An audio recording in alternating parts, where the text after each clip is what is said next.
When my wife got a rural posting in a primary healthcare center, it almost broke our marriage. I was repulsed by the idea of being bored to death in a remote southern village, and so I proposed that she quit her job. Anyway, we were expecting a baby and she would have to go on leave in a few months. But she would have none of it. She was prepared to go alone if it came to that. If you know me, I am quite the paranoid type. The idea of leaving my pregnant wife alone in a remote village sounded like a nightmare to me.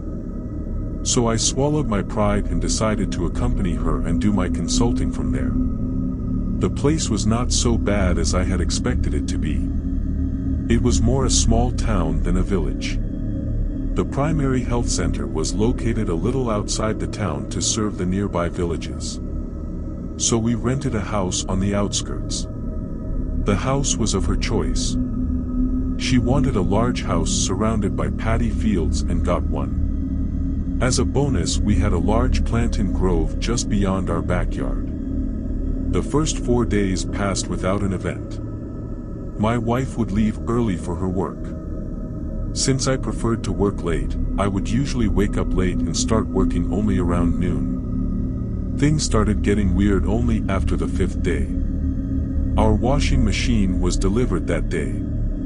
I immediately stuffed all the dirty clothes in and got them washed. I left the clothes to dry on the ropes in our backyard and went back to work. And then completely forgot about them. It started drizzling in the evening. I immediately remembered the clothes and ran out to grab them before they got wet. I just grabbed them all, just dumped the clothes in a corner of the living room and went back to my desk. At dinner, my wife asked me if I had seen any rats in the house. Apparently one of my jeans and one of her salwar bottoms had tiny holes all over them which looked like rat bites. It was my favorite jeans. But I had not seen any rats around. It happened again the next time we washed the clothes. Again, I had just dumped them in a corner after drying, and 2 more of my pants and a silk sari of hers were now disfigured. She was angry, of course. How could I just throw the clothes like that when there were rats around? And what had happened to our plan to catch the rats? I promised I would do something about that. From the next day onward, I set traps around the house in the hope of catching that bastard. But no luck. 2 days later, I washed the clothes again. This time I was careful not to dump them. I was going to fold them immediately and stuff them on the top shelf. Then I saw that second hole on my jeans, at around the ankle. It was not there when I had hung it out to dry. Rats can't climb ropes, can they? And even if it could, why would it take the trouble of climbing all the way down the pant to just bite at the ankle? It was no rat. But I couldn't figure what it was. Now, like I said, I am a paranoid guy. I have read one too many horror stories to pass off these things as accidents. Was some ghost tearing my clothes every day? Was it its way of asking me to leave its house? My mind built juicy stories. My wife, of course, laughed at my feverish imagination. I was just stuffing too many clothes in the washing machine and they were getting caught in the door, she said. That was a rational explanation indeed.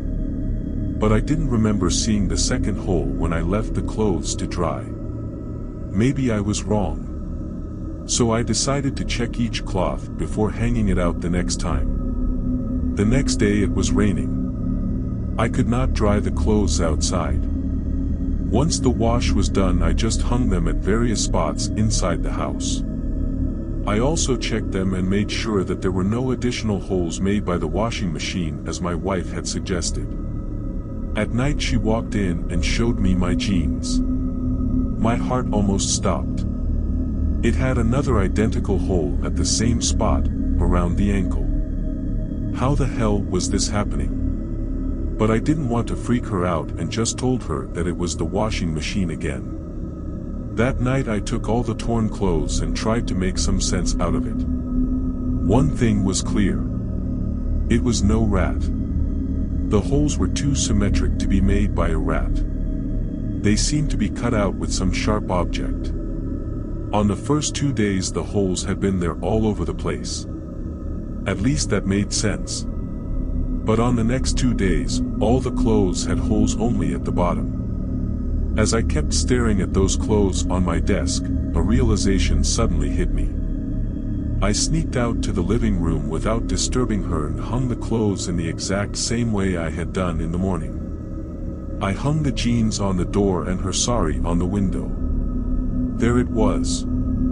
It made sense. And it stirred a primitive fear in my stomach. All the holes made on the last 2 days were at the same height from the floor, at about 3.5 feet from the ground. And as I thought about it, I realized that it would have been the same height from the ground when they hung in the backyard too. My hands were trembling. My instincts told me that something was terribly wrong about this. I tried calming myself down thinking about the rest of the holes which were all over the clothes. But then they were made on the first 2 days. Clothes were on the floor then. They would have been accessible to whatever it was that was 3.5 feet in height. Needless to say, I didn't sleep that night.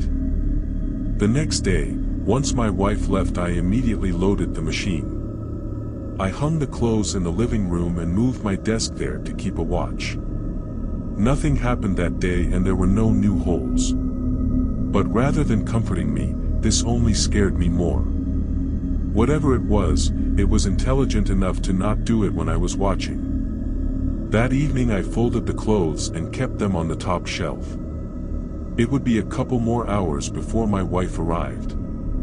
Something told me that I would find the answer to my problem outside. The plantain grove in the backyard was deep and dark. If anything scary was out there, it had to be there. I decided to check it out while the day was still bright. So I locked the house and started walking down that long grove. I kept walking till I had reached the other end. Nothing out of the ordinary. There was a small hut at the end. A woman was singing to a baby in the cradle. I walked up to her and asked her if she had a small kid, around 8 to 10 years of age. They would be 3.5 feet in height, wouldn't they? But no. That baby was her only kid.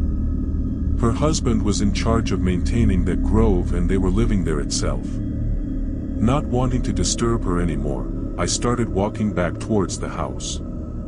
While walking back, I waved my hands to stroke the plantain trees on either side. It felt good. And then I suddenly felt it. Sharp lacerations. The trees had sharp cuts on them. All the trees. At about the same height. 3.5 feet from the ground. My heart was pounding hard. I picked up pace and went back to my house. Some kid was playing a prank. Some 8-year-old boy. Or a girl maybe. But how could any kid enter my locked house? But I decided not to be too irrational. It had to be a kid. I will find out from that damn kid itself when I lay my hand on him. I decided to keep a watch out for any such kid around. Weeks passed. But I never found anyone doing anything suspicious. And the clothes continued to get torn. And it was not just the clothes anymore. I started seeing scratches all around the house. All at the same height. My internet cable was cut off one day. The cut had been made 3.5 feet from the floor. I was a nervous wreck by then. I didn't know if it was better that I didn't know what it was. The last thing I wanted was to wake up one night to see a kid with a knife staring at our cot. Our cot was just 2 feet from the ground, by the way. A part of me wanted to just get the hell out of there. But how would I convince my wife without coming across as insane? And also I didn't want to scare her. Not when she was pregnant. I would have bit my lips and endured the torture for a few more weeks, till she got her maternity leave. If that last incident had not happened. It was a gloomy evening. Suddenly I heard a sharp scream from beyond the grove. It seemed to come from the direction of the hut. I didn't move an inch for the next several minutes. I was too scared to venture out and see what it was. After a full 10 minutes, I gathered my courage and walked towards the hut. As I neared the hut, I could hear several sobs. A small crowd had gathered around the hut. The lady I had seen that day was lying on the floor sobbing inconsolably. The husband was crying at another corner. Where was the baby? I didn't want to find out what I knew I was going to find out. I walked towards an old man in the crowd and asked him what happened. The lady had left the baby in her cradle and had gone a short distance away to collect some wood. Now you have to understand that, when I say a cradle, I don't mean a wooden one. Those people can't afford such things. A cradle here is just a long cloth looped around a tree branch with the baby cradled inside. You might think it's not safe, but they get the job done. And those clothes don't tear easily. So you can't blame this woman for leaving the baby unattended for a few minutes. She wouldn't have imagined the horror that awaited her when she was back. The scene was gruesome even when I just heard it from that old man. The woman found her boy on the floor.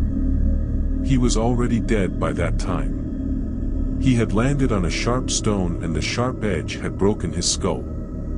The cradle had apparently given away. I could not bear to stand there. The husband had begun shouting at her. He screamed that she had killed their child. The sobbing mother kept repeating hysterically that there was no stone underneath when she had left him. And she kept screaming that someone had intentionally torn the cloth. She kept claiming hysterically that it was a new sari and wouldn't give way on its own. I felt the familiar fear rising inside me.